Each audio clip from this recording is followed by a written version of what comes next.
বাইপাসের ধারে মাথা উঁচু করে দাঁড়িয়ে থাকা শহরের অন্যতম অভিজাত হাসপাতাল এলিট মেডিকেল সেন্টারের বিশাল কাচের ইমারতটা আজ রাতের অন্ধকারে এক বিশাল ও ভুতুরে জাহাজের মতো লাগছিল। বাইরে শ্রাবণের অঝোর ধারা, আকাশ চিরে মাঝে মাঝেই নামছে বিদ্যুতের ঝলকানি, আর সেই আলোর ছটায় হাসপাতালের নীলচে কাঁচগুলো যেন কেঁপে কেঁপে উঠছে। প্রকৃতির এই রুদ্ররূপের সাথে পাল্লা দিয়ে হাসপাতালের ভেতরেও চলছে এক তুমুল ঝড়, তবে তা নিঃশব্দ। রাত তখন 2:17। 7 তলার ভিআইপি ফ্লোরে এমনিতে পিনপতন নিস্তব্ধতা বিরাজ করে। কেবল মাঝে মাঝে করিডোরের শেষ প্রান্ত থেকে ভেসে আসে সিকিউরিটি গার্ডদের ওয়াকিটকির অস্পষ্ট যান্ত্রিক শব্দ। কিন্তু অপারেশন থিয়েটার নম্বর 3-এর ভারী দরজার ওপাশে তখন চলছে এক মহাযজ্ঞ, কিংবা বলা ভালো এক অসম যুদ্ধ। জীবন আর মৃত্যুর সেই দড়ি টানাটানিতে মাঝখানে ঝুলে আছে একটি নাম, রাহুল চ্যাটার্জি। দেশের অন্যতম শীর্ষ শিল্পপতি, যার এক একটা সইয়ের দাম কোটি টাকা, যার ইশারায় শেয়ার বাজার ওঠানামা করে। আজ তিনি সম্পূর্ণ অসহায় হয়ে শুয়ে আছেন ওটি টেবিলের হিমশীতল বিছানায়। তার পেটের গভীরে লুকিয়ে আছে এক মারণ টিউমার, প্যাঙ্ক্রিয়েটিক হেড টিউমার, যা অক্টোপাসের মতো পেঁচিয়ে ধরেছে তার শরীরের গুরুত্বপূর্ণ রক্তনালীগুলোকে। বাইরের করিডোরে তার স্ত্রী অনন্যা দেবী পাথরের মূর্তির মতো বসে আছেন, হাতে ধরা ঠাকুর দেবতার নাম লেখা জপমালা। আর ছেলে আকাশ ফোনে অনবরত কথা বলে যাচ্ছে লিগ্যাল টিমের সাথে। বাবার কিছু হয়ে গেলে ব্যবসার হাল কিভাবে ধরা হবে তার আগাম প্রস্তুতিতে। অপারেশন থিয়েটারের উজ্জ্বল সাদা হ্যালোজেন আলোর নিচে দাঁড়িয়ে আছেন ডক্টর রাজীব রায়। গত 30 বছরে তার হাত কাঁপেনি। দেশের সেরা অঙ্কসার্জন হিসেবে তার নাম লোকের মুখে মুখে ফেরে। বহু জটিল কেস তিনি চোখের পলকে সমাধান করেছেন। কিন্তু আজ এই 16 ডিগ্রি তাপমাত্রার শীতাতপ নিয়ন্ত্রিত ঘরের মধ্যেও তার কপালে বিন্দু বিন্দু ঘাম জমছে। N95 মাস্কের আড়ালে তার শ্বাসপ্রশ্বাস দ্রুত হয়ে উঠছে, চশমার কাঁচ বারবার ঘোলা হয়ে আসছে। তার টিমে রয়েছেন আরও 3 জন অত্যন্ত দক্ষ সার্জন, অ্যানেস্থেটিস্ট এবং অভিজ্ঞ নার্সরা। গত 5 ঘন্টা ধরে তারা টানা লড়াই করছেন। মনিটরের স্ক্রিনে ফুটে ওঠা সবুজ রেখাগুলো আঁকাবাঁকা হয়ে নেচে বেড়াচ্ছে, আর সেই সাথে পাল্লা দিয়ে বাড়ছে মেশিনের বিপ বিপ শব্দ। প্রতিটি শব্দ যেন মৃত্যুর এক একটি পদচ্ছনি হয়ে কানে বাজছে। হঠাৎ অ্যানেস্থেটিস্ট ডক্টর প্রিয়া আতঙ্কিত গলায় বলে উঠলেন, স্যার, বিপি র্যাপিডলি ফল করছে, 100 থেকে সোজা 70-এ নেমে গেছে। হার্ট রেট 135 পার করে যাচ্ছে। অক্সিজেন স্যাচুরেশন ড্রপ করছে। আমরা পেশেন্টকে হারিয়ে ফেলছি স্যার। ডক্টর রাজীব থমকে গেলেন। তার গ্লাভস পরা রক্তে রাঙা। তিনি পরিষ্কার দেখতে পাচ্ছেন টিউমারটি এমন এক জটিল অবস্থানে রয়েছে যেখানে সামান্য একটু এদিক ওদিক হলেই সুপিরিয়ার মেসেন্টেরিক আর্টারি ফেটে যাবে। আর একবার সেই আর্টারি ফেটে রক্তক্ষরণ শুরু হলে রাহুল চ্যাটার্জিকে বাঁচানো কোনো মানুষের পক্ষে সম্ভব হবে না। এক গভীর হতাশা গ্রাস করল ডক্টর রাজীবকে। তিনি বিড়বিড় করে বললেন, টিউমারটা ভেইনের সাথে ফিউজ হয়ে গেছে। এমআরআই বা সিটি স্ক্যান রিপোর্টে এটা বোঝা যায়নি। এখন আর কিছু করার নেই, আমরা ফাঁদে পড়ে গেছি। ক্লোজ করে দাও। সরি, আমরা হেরে গেলাম। ঘরের বাতাস যেন জমে বরফ হয়ে গেল। জুনিয়র ডাক্তাররা একে অপরের দিকে তাকাতে লাগলেন। তারা জানেন ডক্টর রাজীব হাল ছেড়ে দেওয়া মানে আর কোনো আশার আলো নেই। ঠিক সেই চরম মুহূর্তটিতে ওটির ভারী অটোমেটিক দরজার ওপাশে কাঁচের ছোট্ট গোলাকার জানালার বাইরে দাঁড়িয়েছিল একটি ছায়া। নীল রঙের ট্রাউজার্স আর ঢোলা শার্ট পরা একটি ছেলে। নাম বিকাশ মুখার্জি। বয়স 24-25-এর বেশি হবে না।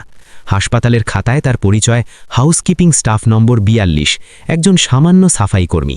তার হাতে একটা ঘর মোছার নোংরা মপ আর পাশে রাখা হলুদ রঙের ওয়েট ফ্লোর সাইনবোর্ড। তার পায়ে সস্তা চপ্পল, গায়ে সস্তা ডিটারজেন্টের গন্ধ। কেউ তাকে চেনে না। ডাক্তাররা পাশ দিয়ে হেঁটে যাওয়ার সময় তাকে আসবাবপত্রের মতোই উপেক্ষা করেন। তার অস্তিত্ব এই ঝকঝকে টাইলসের মতোই তুচ্ছ।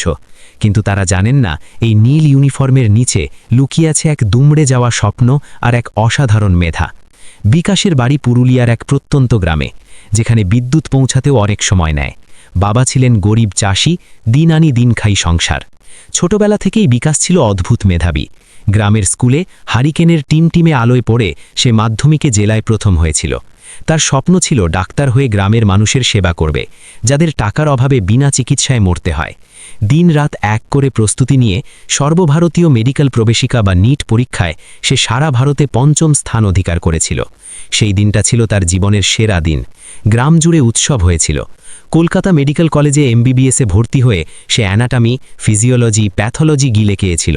ডিসেকশন হলে মৃতদেহের শিরা উপশিরা খুঁজতে খুঁজতে সে মানব দেহকে ভালোবেসে ফেলেছিল, কিন্তু দ্বিতীয় বর্ষের ফাইনাল পরীক্ষার ঠিক আগে এক কালবৈশাখীর ঝড়ে তার সব তছনছ হয়ে যায়।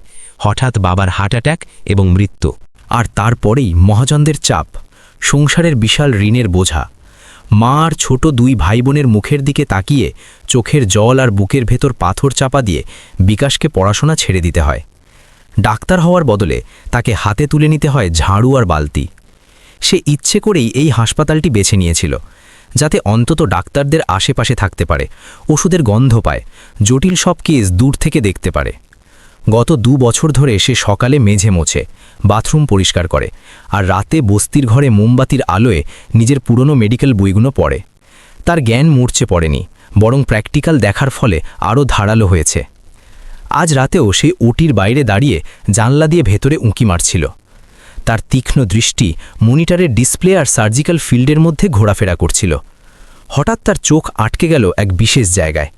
তার মস্তিষ্কের নিউরনগুলো দ্রুত জ্বলে উঠল। অ্যানাটমির বইয়ের পাতাগুলো তার চোখের সামনে ভাসতে লাগল।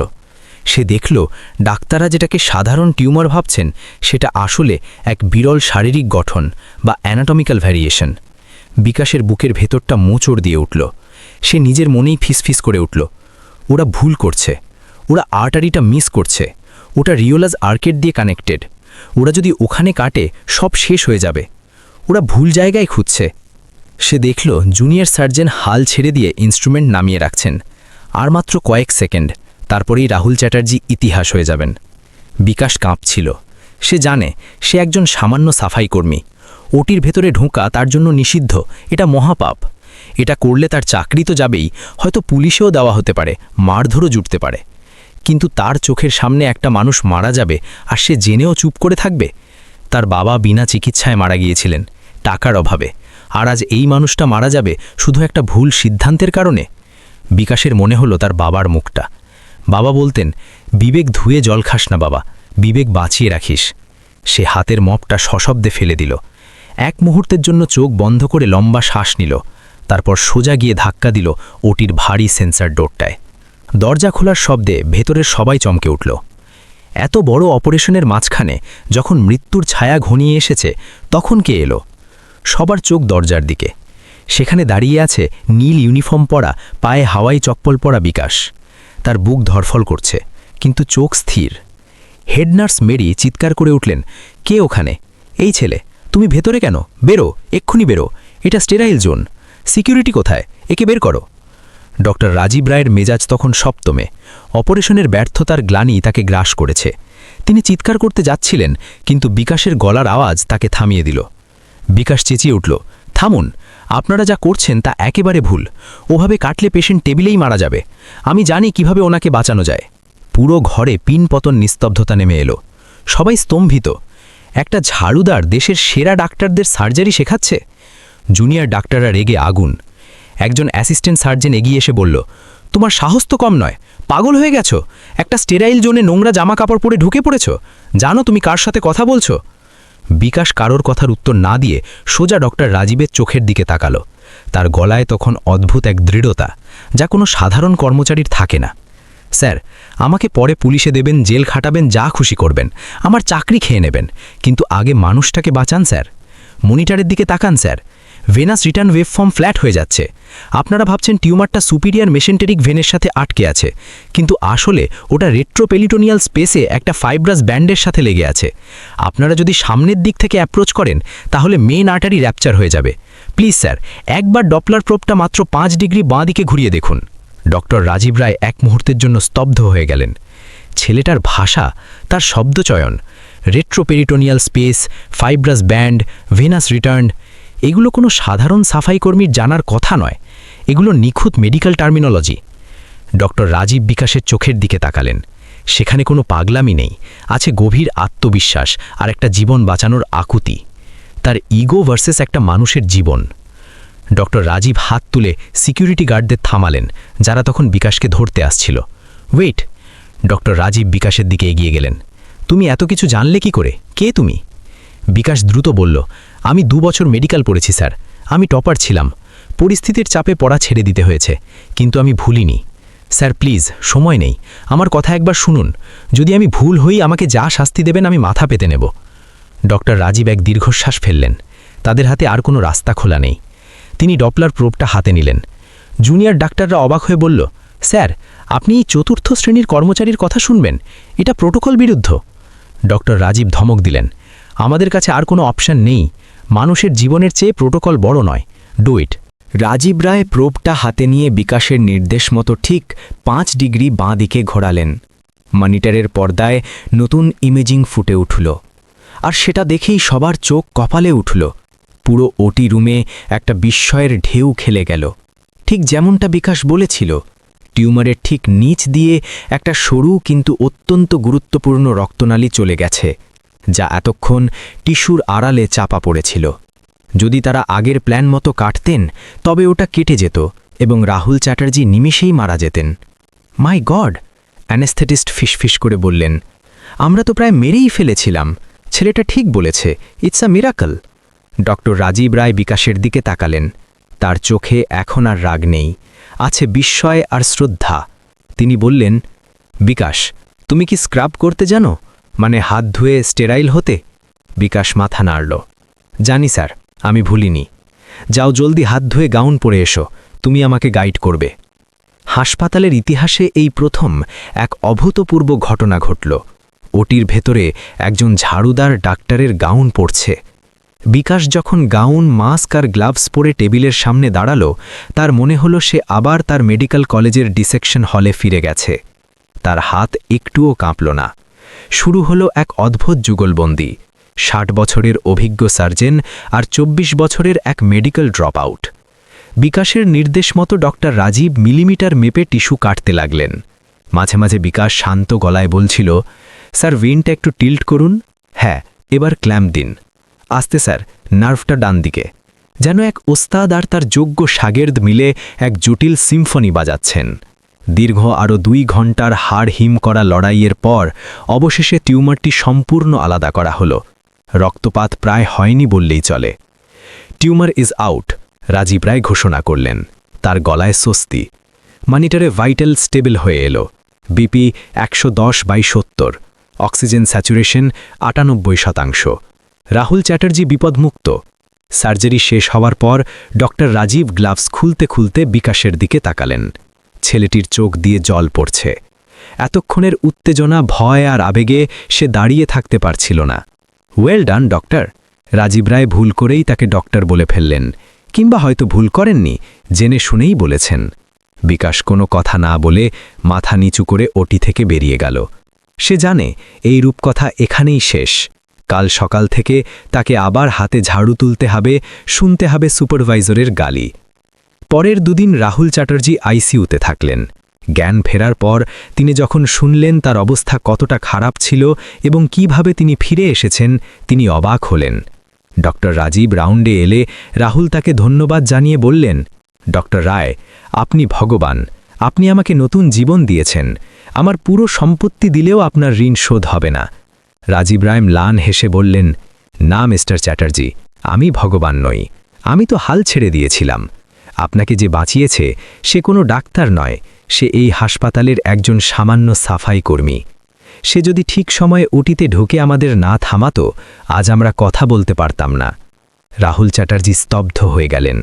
তার চোখের সামনে ভেসে উঠল সেই নীল ইউনিফর্ম পরা ছেলেগুলোর মুখ, যাদের তিনি কখনো মানুষ বলে গণ্য করেননি, যাদের পাশ কাটিয়ে তিনি চলে যেতেন। তিনি দৃঢ় গলায় বললেন, আমি তার সাথে দেখা করতে চাই, এক্ষুনি। সেদিন বিকেলে হাসপাতালের ডিরেক্টর নিজে গিয়ে বিকাশকে ডেকে আনলেন। বিকাশ তখন বেসমেন্টে ময়লা ফেলার ড্রাম পরিষ্কার করছিল। তার ইউনিফর্মে ময়লা দাগ। ভয়ে ভয়ে সে ভিআইপি কেবিনে ঢুকল। বিলাসবহুল বিছানায় শুয়ে আছেন রাহুল চ্যাটার্জি, পাশে ডক্টর রাজীব। বিকাশ দরজার কাছে দাঁড়িয়ে রইল, মাথা নিচু করে। ভেতরে এসো বিকাশ। রাহুল চ্যাটার্জির দুর্বল কিন্তু স্নেহমাখা কণ্ঠস্বর। বিকাশ ধীর পায়ে এগিয়ে গেল। তুমিই সেই ছেলে? রাহুল ভালো করে তাকে দেখলেন। জি স্যার, আমি দুঃখিত স্যার, আমি নিয়ম ভেঙেছিলাম। আমাকে তাড়িয়ে দেবেন না স্যার, আমার মা অসুস্থ। রাহুল চ্যাটার্জির চোখ ভিজে এলো। তিনি বিছানা থেকে হাত বাড়িয়ে বিকাশের ময়লা হাতটা চেপে ধরলেন। সেই হাত যা দিয়ে সে রোজ নোংরা পরিষ্কার করে, সেই হাত আজ দেশের একজন কোটিপতি বুকে জড়িয়ে ধরলেন। তুমি নিয়ম ভেঙেছ বলে আজ আমার শ্বাস চলছে। তুমি সরি বলছো কেন বাবা? আমার তোমাকে থ্যাংক ইউ বলা উচিত। আমি শুনেছি তোমার গল্প। টাকার অভাবে তুমি পড়া ছেড়েছ, কিন্তু মনে রেখো, মেধা আর প্রতিভা কখনো গরিব হয় না। হিরে কয়লার খনিতে থাকলেও হিরেই থাকে। তুমি প্রমাণ করে দিয়েছ যে দামি অ্যাপ্রন আর স্ট্যাথেস্কোপ ডাক্তার বানায় না, জ্ঞান আর সেবার মানসিকতা ডাক্তার বানায়। রাহুল চ্যাটার্জি ডক্টর রাজীবের দিকে তাকিয়ে বললেন, রাজীব, পেপারস রেডি? রাজীব রায় একটা ফাইল এগিয়ে দিলেন। রাহুল বললেন, বিকাশ, আজ থেকে তুমি আর এই হাসপাতালের সাফাই কর্মী নও। রাহুল চ্যাটার্জি ফাউন্ডেশন তোমার ডাক্তারি পড়ার সমস্ত দায়িত্ব নিচ্ছে। তোমার মায়ের চিকিৎসা, ভাই বোনের পড়াশোনা সব আমার। তুমি আবার কলেজে ফিরে যাবে। আমি দেখতে চাই আমার জীবন দানকারী একদিন দেশের সেরা সার্জন হয়েছে। বিকাশ বিশ্বাস করতে পারছিল না। সে হাঁটু গেড়ে বসে পড়ল রাহুলের পায়ের কাছে, কান্নায় ভেঙে পড়ল। তারপর কেটে গেছে 7টা বছর। সময় নদীর স্রোতের মতো বয়ে গেছে। আজ এলিট মেডিকেল সেন্টারের কনফারেন্স হল কানায় কানায় পূর্ণ। হাসপাতালের প্রতিষ্ঠাবার্ষিকী উপলক্ষে মঞ্চে বসে আছেন ডক্টর রাজীব রায়, রাহুল চ্যাটার্জি এবং রাজ্যের স্বাস্থ্যমন্ত্রী। মাইকে ঘোষণা হল, এবছরের বেস্ট ইয়াং সার্জন অ্যাওয়ার্ড এবং গোল্ড মেডেল পাচ্ছেন ডক্টর বিকাশ মুখার্জি। করতালির ঝড়ের মধ্যে মঞ্চে উঠে এলেন এক দীর্ঘাঙ্গী যুবক, পরনে দামি স্যুট, কিন্তু তার উপরে চাপানো সেই পবিত্র সাদা অ্যাপ্রন। ডক্টর বিকাশ মুখার্জি, গলায় স্টেথেস্কোপ, চোখে কালো ফ্রেমের চশমা, আত্মবিশ্বাসে ভরপুর। তিনি আজ গোল্ড মেডালিস্ট সার্জন। মাইক হাতে নিয়ে বিকাশ কিছুক্ষণ চুপ করে রইল। তার সামনে বসে আছে হাজার হাজার মানুষ, কিন্তু তার চোখ খুঁজছিল পেছনের সারিতে বসা নীল ইউনিফর্ম পরা মানুষগুলোকে, তার পুরনো সহকর্মীরা। বিকাশ বাষ্পরুদ্ধ গলায় বলল, এই মেডেলটা আমার নয়, এটা সেই ছেলেটার যে একদিন হাতে ঝাড়ু নিয়ে ওই করিডোরে দাঁড়িয়ে কাঁচের জানলা দিয়ে স্বপ্ন দেখত। আপনারা যারা ভাবেন নিচুতলার মানুষের কোনো মেধা নেই, তাদের বলছি, কয়লার নিচেই হিরে থাকে, শুধু দেখার চোখ লাগে। আর ধন্যবাদ সেই মানুষটাকে যিনি জঞ্জালের ভেতর থেকে আমাকে কুড়িয়ে এনেছিলেন। বক্তৃতা শেষে বিকাশ স্টেজ থেকে নেমে সোজা চলে গেল পেছনের সারিতে। সেখানে এক বৃদ্ধ সাফাইকর্মী দাঁড়িয়েছিলেন, যিনি একসময় বিকাশকে বকাবকি করতেন। বিকাশ সবার সামনে সেই বৃদ্ধের পা ছুঁয়ে প্রণাম করল। হাসপাতালের করিডর দিয়ে যখন ডক্টর বিকাশ হেঁটে যান, তখন তিনি ভোলেন না তার শিকড়। তিনি জানেন এই সাদা কোটটা শুধু একটা পোশাক নয়, এটা একটা দায়িত্ব। আর তিনি এও জানেন, আসল হিরোরা সবসময় সামনে থাকে না, কখনো কখনো তারা ঝাড়ু হাতে আড়ালেও দাঁড়িয়ে থাকে। শুধু প্রয়োজন একটা সুযোগের আর সঠিক সময়ের।